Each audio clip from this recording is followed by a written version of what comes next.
Aloha, I'm Chief Master Sgt. Zandra Fox, the Hawaii National Guard Command Enlisted leader. And today I have with me my co-host Jeff Hickman, Director of Public Affairs, and I have Andy Jackson, who's behind the scenes, the man of many talents. Welcome to the State of Hawaii DoD's podcast called Nakoa Exchange, Boots, Wings, and More. This is our first venture into podcasting, so we got to learn a lot on this path. And we got to feature on our first series, the Chiefs 9 with Chief Fox. So thank you for letting us do the guinea pig with you. Awesome. Thank you guys for this support.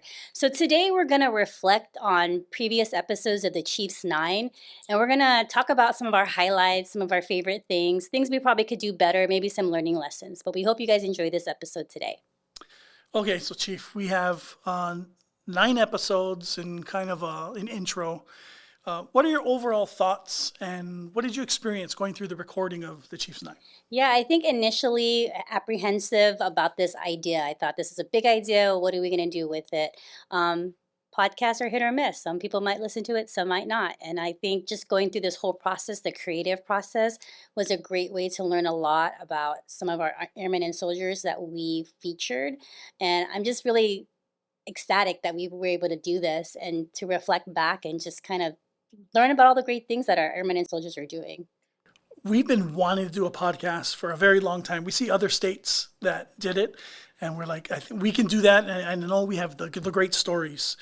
I think some of you mentioned the guests were just amazing. And the experience going through it, at first I thought went a little long, and we were a little bumbling in the beginning, but oh my God, we got better, and then we were able to pull great stories from our great guests. And so that's what I experienced. So I also thank you again for allowing us to do this, and we will be better in the future. And as if you watch the episodes, you can see we do get stronger as we go along. Did you feel that way too? Yeah, I agree. I think initially it was like, who are we going to feature?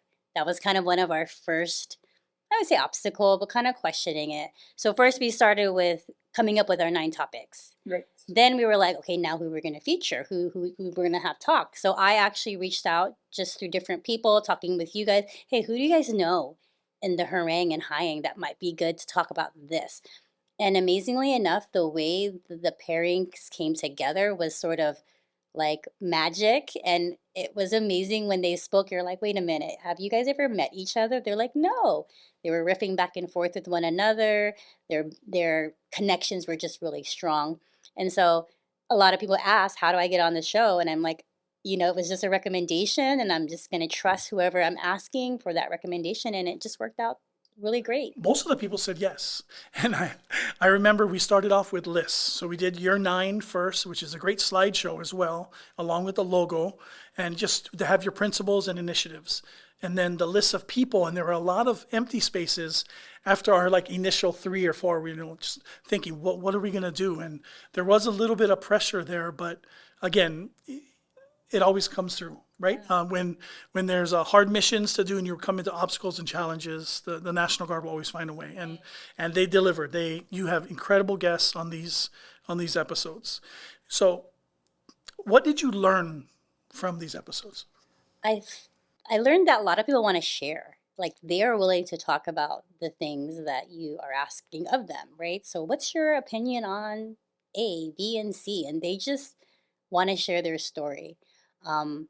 They're very proud members to be in the National Guard. They just show a lot of pride. They're very proud. And I think it takes me back to why I serve, listening to them and how they're expressing their views. And it was just all great, just to really sit and it was like a mentoring session, a mini mentoring session every time we met with an airman and soldier. So I just learned a lot about it. What about yourself? I would say it was I like that. It was a counseling session. It was a learning session.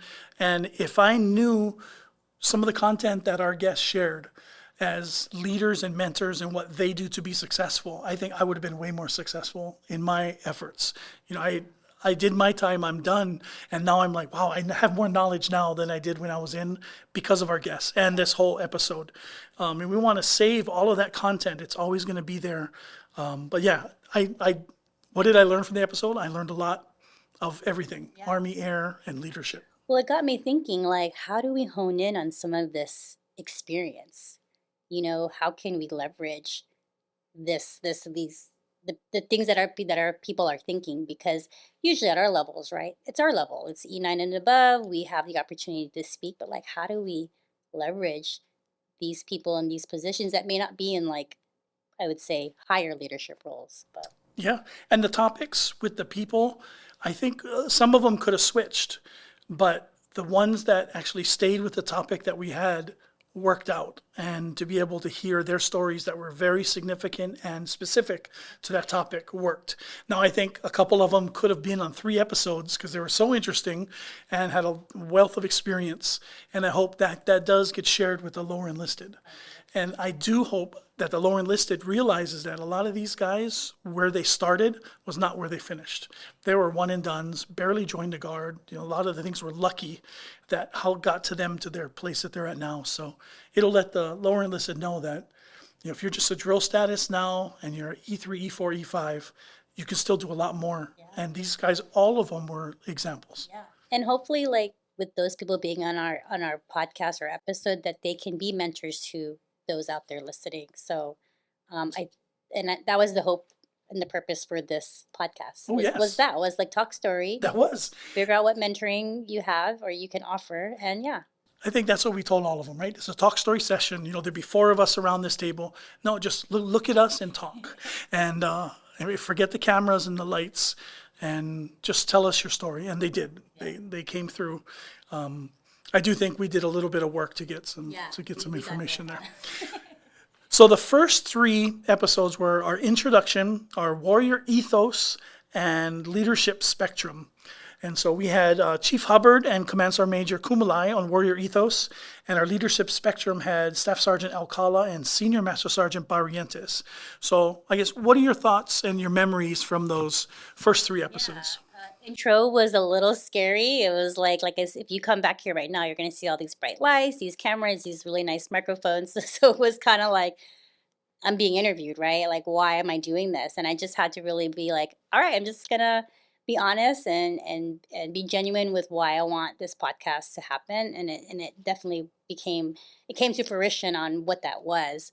For Warrior Ethos, I felt like it was a very formal episode in terms of, like, when you actually say Warrior Ethos, they were really actually like warrior mindset. Like, I'm just gonna give you this information. But what I really enjoyed was some of their examples that they were providing, like the Mike Tyson comment, and there was just all these things, and I had to, like, They write quoted that down. Greeks to Mike Tyson. Yeah, so I Yes. thought that was kind of cool to compare that in leadership roles, and then just learning about how the Air Force and the Army view warrior ethos.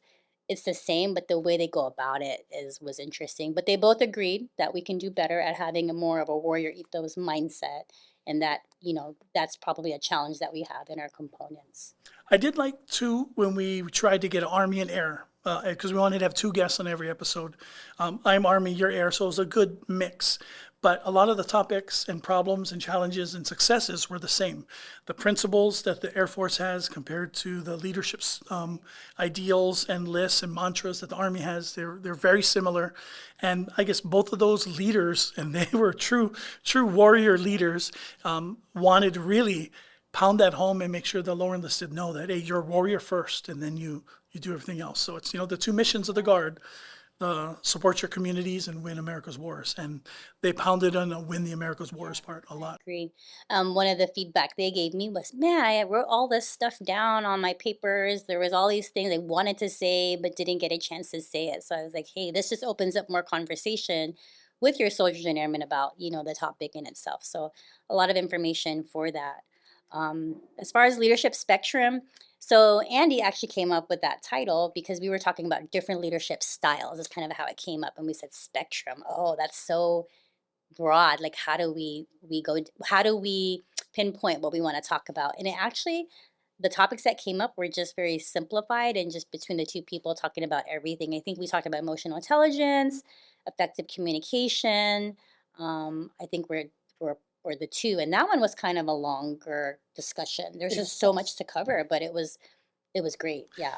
I envisioned these episodes, talking about from the intro. My mindset was 10 to 12 minutes. We're going to keep it short, but we did that first one, and Andy holds up signs in the back, and he can show you right now what he holds up that we see for the different time hacks, and he put up 10 so quick, and 20 came up right away, but the topics were there. And so I went from an expectation of short, digestible interviews, talk story sessions, and they expanded to counseling sessions and I think resources that can be used later with lower enlisted, senior, and even leaders to watch and hear what your troops are talking about. And this is kind of what they believe in.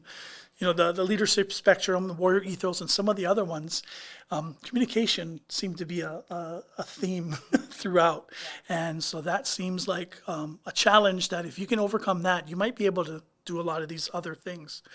So we had those great guests for Warrior Ethos. And so Warrior Ethos was our first guest, and that was our first real episode with people. Were you nervous about not getting enough information from them before we started? Because I know it dissipated in the first 2 minutes. Yeah, and I think it was how do you create momentum and conversation to keep it going that's also going to be insightful, relevant, and interesting. But I feel like once we warmed up and we kind of forgot that the cameras were there, then we were able to get into some deeper discussion. And you, Jeff, is just great at bridging and just making sure like conversation continues to flow. I think at one point we were probably like, hey, you guys can probably, what do we say, land the plane, you know? Because I agree. I think initially you were thinking 10 to 12 minutes on the length, but a lot of people wanted more than 30 minutes, more than 40 minutes, maybe even up to 1 hour. So this is a lot of good Yeah, content. they could have gone for a really Oh, long yeah. time. Yeah, once we started the content, that was not a problem at all, pulling that down. All right, so we go to episodes 4, 5, and 6. So resilience with Sergeant First Class Mateo and Tech Sergeant Data. Guard story with Staff Sergeant Sager and Senior Airman Murch. And then emotional intelligence with Command Sergeant Major Stimson and Chief Misty Park. So these are some deep episodes. What was out of those three? Any big moments from those that you remember? I I'm looking at my notes. Yeah, Sorry.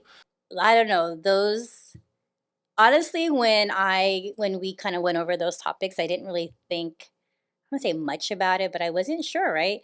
But just hearing, so for resilience, just having them share their challenges that they overcame and how they bounced back, I was like, man, that's amazing. The guard story, I was like blown away. I think that's probably my most favorite, to be honest with you, because it was just so pure in the experiences of being in the guard. And emotional intelligence was just, it's just something we always should talk about, right? And learning how people navigate through communication and relationships. So it's hard to pick, I guess, which one I learned the most from, but those probably are my top three favorite, ones that I got a lot out of During with my resilience, guests. I didn't know the level of detail they would share, and they went deep. They went to some very personal things that happened to them Yeah. and how they overcame it. And I thought that was a great message. This is where they were. This is what happened, and this is how they succeeded. And they tell you how. So they're laying a groundwork for everybody else. And resilience is all about coming back, and they did it. And you made a really good point. I wrote it down when you told people, and this is a good mantra for everybody, is that when you're on leave, you're on leave. When you're done with work, you can have your cell phones for emergencies, but you're done. Spend time with your family. And so there's the work life and the civilian life. And I thought being in the Guard, we got to share a lot of that in all of the different topics, the civilian versus military, and also how to apply some of the things you learned in the military to your personal life. Yeah, and like your relationships, right, with your kids, your spouse. Yeah, and I just thought the resilience, just how they stay grounded, like what they learned and how they stay grounded. And like now they encourage people to ask for help, check on your airmen, check on your soldiers, and what grounds you. And And we asked them, now that they went through that, are they better suited for when it happens again? And they both said yes. yeah. They can, so then now they know how to overcome it. So going through it is the hardest part. They overcame it, and now they'll be able to treat it because it can come up again, and it doesn't have to take you to the same low level, and they can go on. Oh, sorry, go The ahead. examples that they provided of their challenges, one was related to relationships because of deployments and sort of, being available or, being present. Then the other one was like a financial obstacle and how they bounced back from that. So it's like two different, but then challenges that affected their livelihood. And I think a lot of people would do that, being taken off orders, being on a joint task force on a neighbor island. Thousands of people just recently went through that. We did COVID, we did fire. So that was there. Okay, now the guard story is the topic. And I know you were kind of tentative on that one because in every single episode, we ask people to introduce themselves and say, tell us your guard story. How did you get into the guard? How did you get to the position that you're currently at? Andy's holding up a 15 right now. He's screaming it at us. So the guard story, we ask everybody. And so we got these two individuals who I kind of knew of Sergeant Sager. I had no idea about Senior Airman Murch. But when they sat down and they told their guard story, which was amazing, and they both came into the guard super late in life and had all kinds of obstacles. I mean, you go from being adopted and being from in Eastern Bloc country under Soviet rule. That was their background. That's how they started, Right. and it's amazing. And their stories were very touching. Yeah. Yeah. The fact that they were two individuals who joined, like you said, the guard later in life, but like one was like, my American dream is to serve in the military.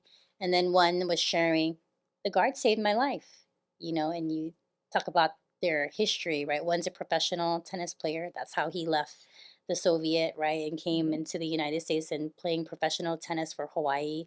Then the other one was something in combat with public affairs or something like that. But He was joined media the all Army rugby team, and just kind of like how those paths cross. And it was just funny. I think they're probably lifelong friends now, Yeah, just based off that 40-minute discussion, on your story. So but incredible backgrounds. And again, that's just two people. We say in public affairs all the time, share your guard story. That's how we go get interviews and we prep public affairs professionals. When you go out, go find the guard story. That's what the TAG, National Guard Bureau, Big Army, DOD, they like hearing that and sharing it because it's so different.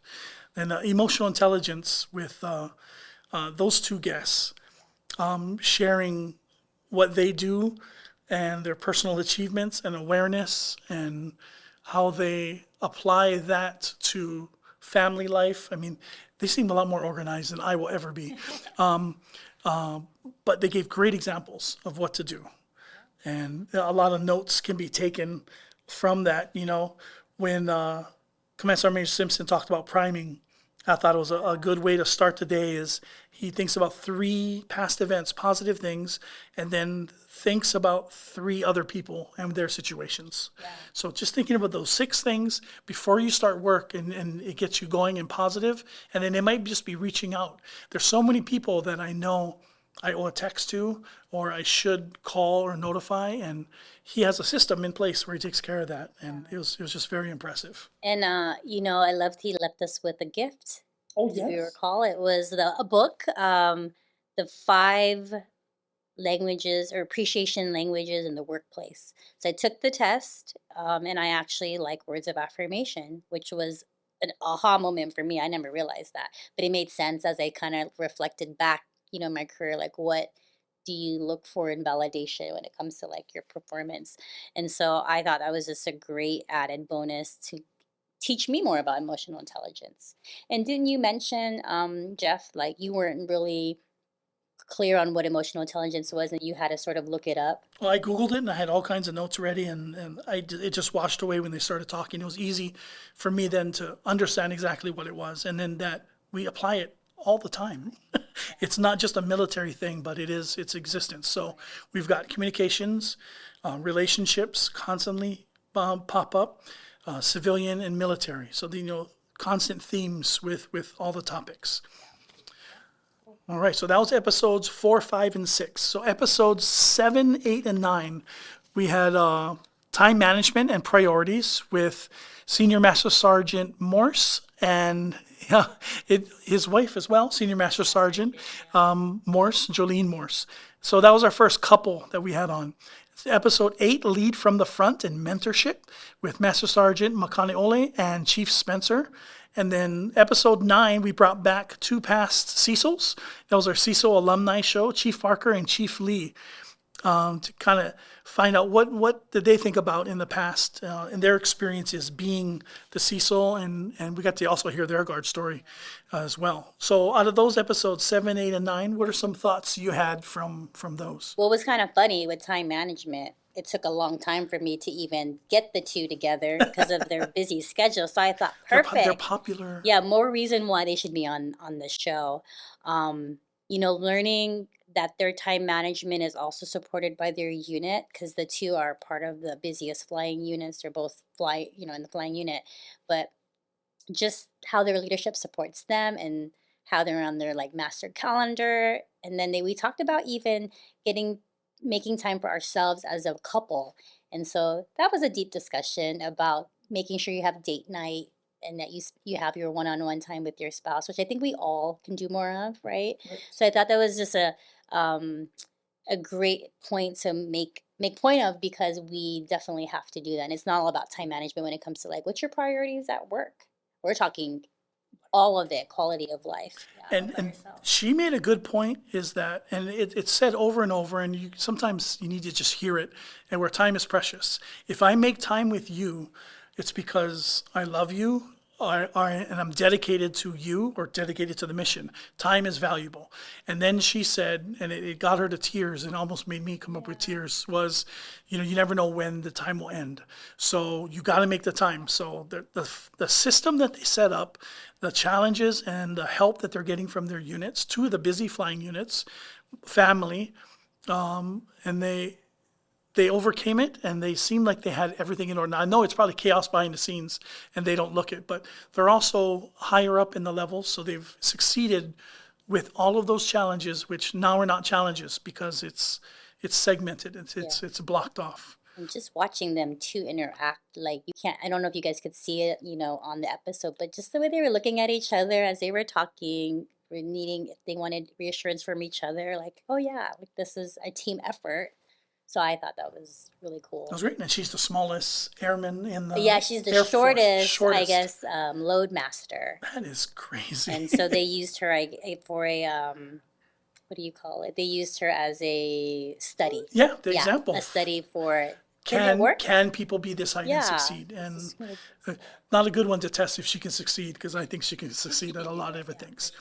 Leading from the front mentorship was like a no-brainer one that, the topic just seems so easy, but oh my gosh, the stories and examples that they gave. The Army one talked about mentorship, and he had to make sure so he's an NCO, but he not only had to make sure the platoon was set, but he has to look up platoon leader.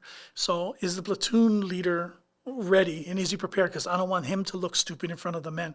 So that platoon sergeant had a lot of responsibilities, and that can go for any military, any rank, any civilian. Is you take care of the top and the bottom. That makes you a great leader. And they had tons of examples. They named them all too, who their mentor was, and it could have been the person just before, or it could have been multiple people who believed in them when they didn't see their potential.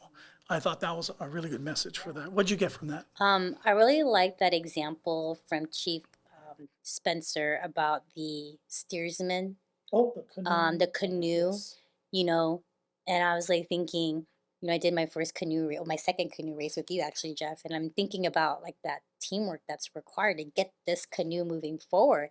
And I was like, oh wow, that example aligns with like how we view leading and mentoring and coaching. So it's just cool ways to just, for examples, and you're like, wow, yeah, okay, that's what we're doing here. So I thought it was good. Staying on that canoe analogy, we had 2 races, and the first one was horrible. And so we even learned from that. So you can learn from systems, and immediately you can make changes. And small changes, just changing somebody's seat, really made a difference in how you do things. So if you can visualize that with your units and your personnel, you can really see it through. Sorry, I'm laughing extra because of our situation and experience that happened in that canoe with you. Yes, we're not gonna talk about what happened in the canoe, but it was a great experience, and I've paddled canoe in the past, and I loved it. So when he said that analogy, it was like, oh, crystal clear. Yeah, really got it. bringing back two former Command Senior Enlisted leaders, Chief Parker and Chief Lee, wealth of experience. I think their guard story took 15 minutes. I rewatched it, and I'm like, wow, this is kind of long. They had a lot of Andy shaking his head back there. Yes, we knew them well. That's the reason why we couldn't keep episodes under 15 minutes, because the guard stories took 15 minutes, almost every episode. Their experiences and how they got there. And sometimes they would say, I think you even said it, is, oh, I don't recommend going this path, but it doesn't matter what the path is. Just work it out. It'll work.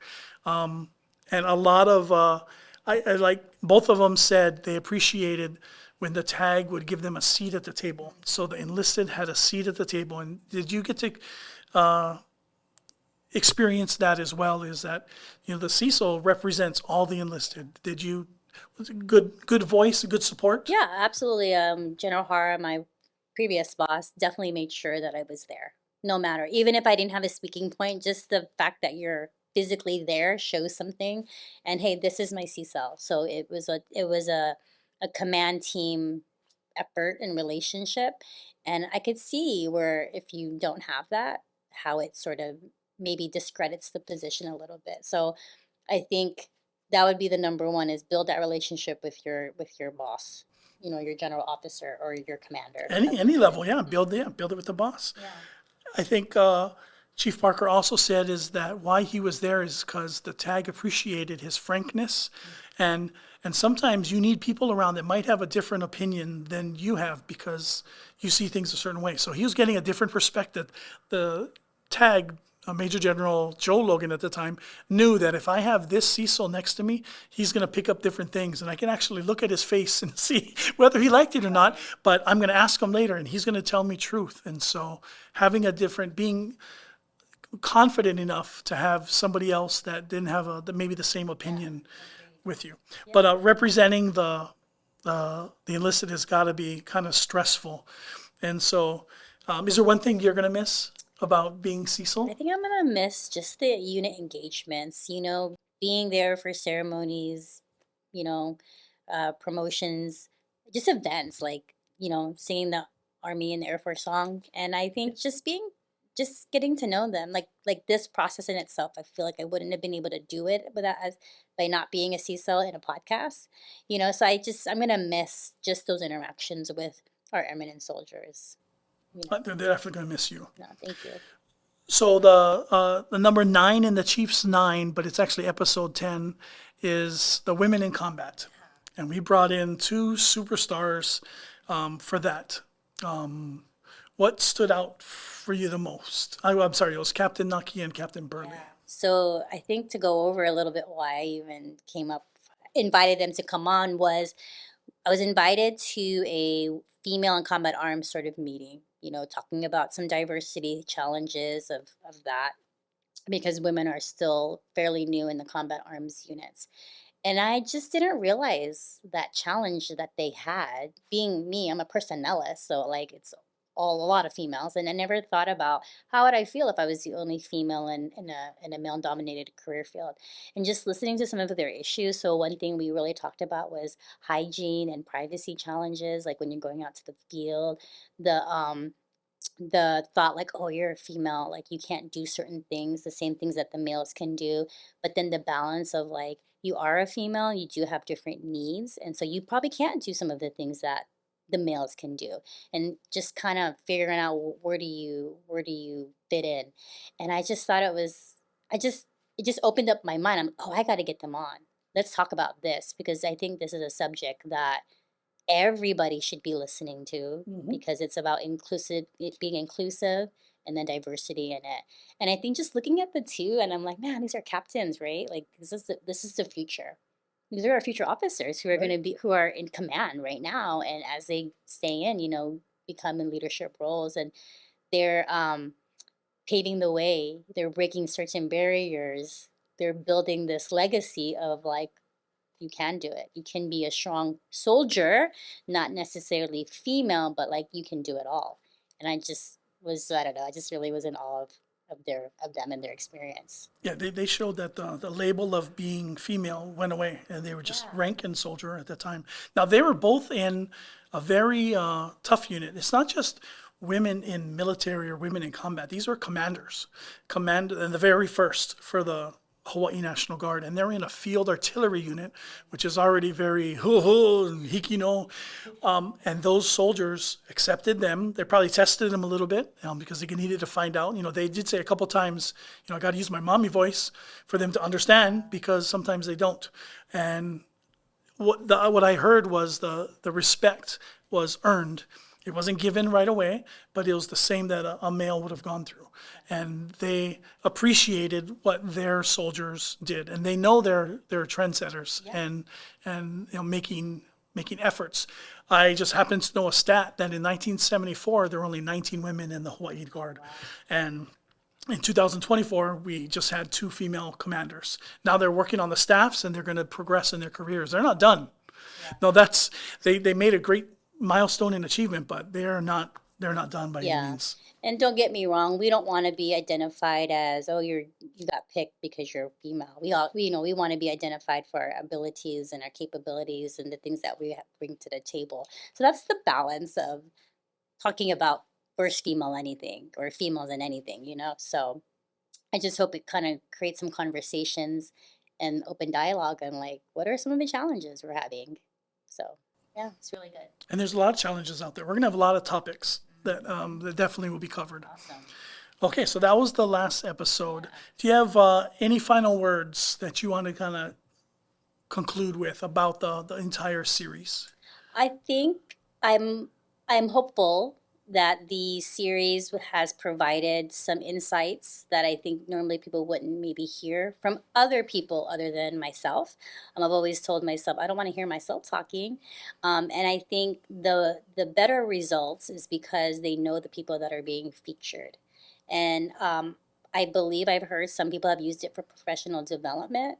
And our incoming CISO, Command Sergeant Major Kumalai, plans to continue on with a podcast series. Great. His format might be a little bit different, but he'll put his spin on it, which I'm really excited for. But I think there's just a lot more opportunity to get on this podcast, and just talk story. Just so You much think you're to going to share. continue?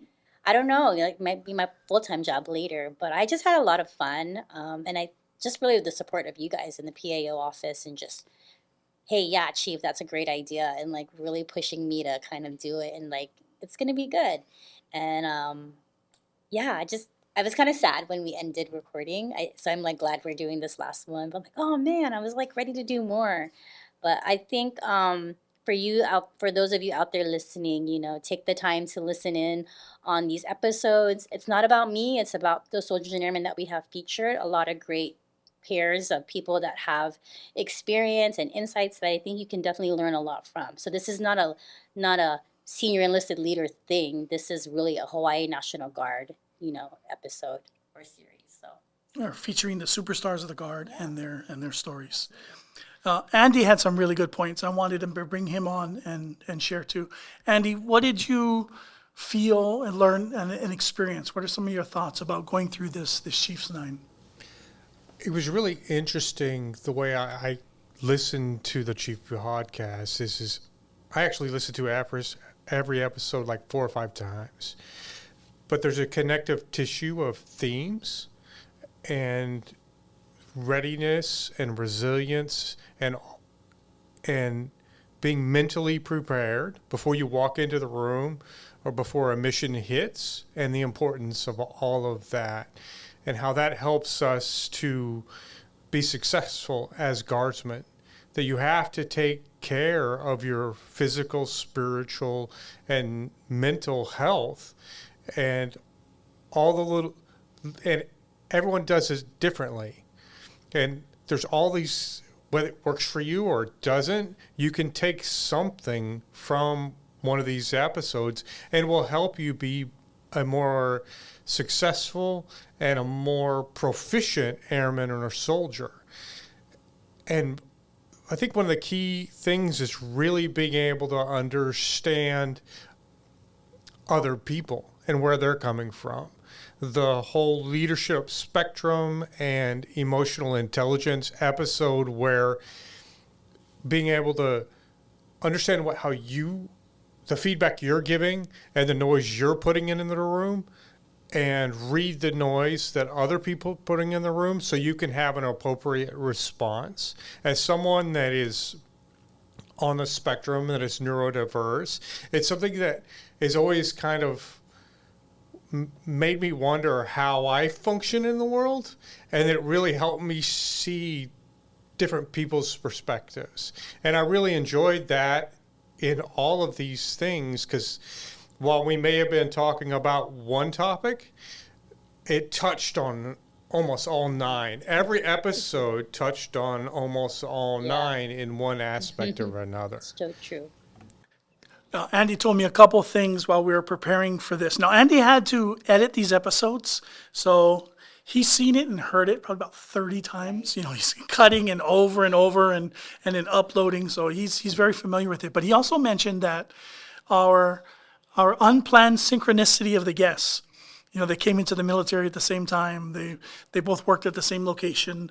They, whether it even be Army and Air, they had the same ideas of leadership, and they would feed off each other. They would look at each other and go, "Yeah, he said a really good quote, and I want to go in on that. I might take that to build on that." There was a lot of that interaction, and the diversity of guests.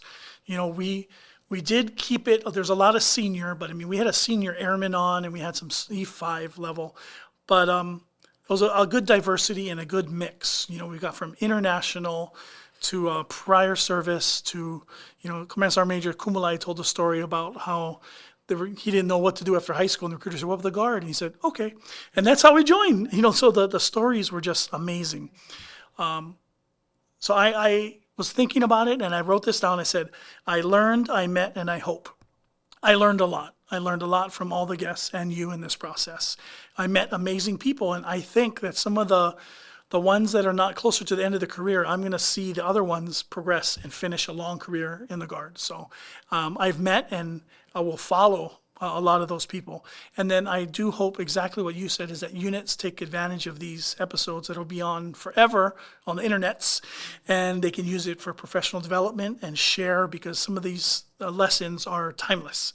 In fact, most of them are timeless. So, and then I just let you know before that we're going to be taking clips and sharing some of the highlights. So if somebody doesn't want to watch or they don't know they want to watch a 25-minute episode on leadership spectrum, and then a part 2, is that they'll get to see snippets and highlights of them, and we'll start to break that up so we can share it even more on different mediums. Now, we did go long today, as we did in all the other ones, and we had bonus content, we had extended. So what are the last thoughts to talk about? That is the length and the ending and the bonus content, what you learned in that experience. I felt like we could have kept going, just keep talking story, and the bonus content was really a nice added surprise. I think it might have been Andy's idea. So when you guys did it, I was like not expecting it. I think just to learn about, I don't know, what is bonus content, right? And I just made it good fun and lighthearted, and really get to know our speakers a lot more. And we couldn't deny the audience of the last nuggets that we wanted to share, because you and I would know things and they didn't get to it. Right. And so we're trying to prompt them to get in to say it. So that's why we had to have another 10 minutes of, can you share that story, that particular one? And then we were able to pull it out of them. So I'm glad we didn't deny anybody, even the audience, those pieces of information and stories and history that they shared. Right. So do you have a pickleball analogy before we end? I did, and I forgot it. No, yes, I do. Okay, pickleball analogy is be consistent and learn from other people. And so I do that. I'll be playing, I'll watch, and I'll be, oh, those guys are good. Oh, he did that. Okay, I'm going to try to that. So watching these guys and what they did and listening, this was a counseling session, because we took in what they said and we felt it. We felt their emotions, even though we're in a kind of a sterile location. And if you're just listening, you might not catch that, but we could see the eyes of these people as they shared their story, and they were free to share it. And we're so thankful for that. Yeah, I am so thankful. So thank you to all of our guests that were featured on the Chiefs 9. So in closing, um, like I said, our this will be on the NACO Exchange Boots, Wings, and More Department of Defense podcast. So feel free to subscribe. It's on Apple, YouTube, and Spotify. And with your incoming CSIL Command Sergeant Major Kumalai, go out and support him. And I'm just thankful for the opportunity. So thank you so much for out there listening to us. I'm gonna sign out. Aloha.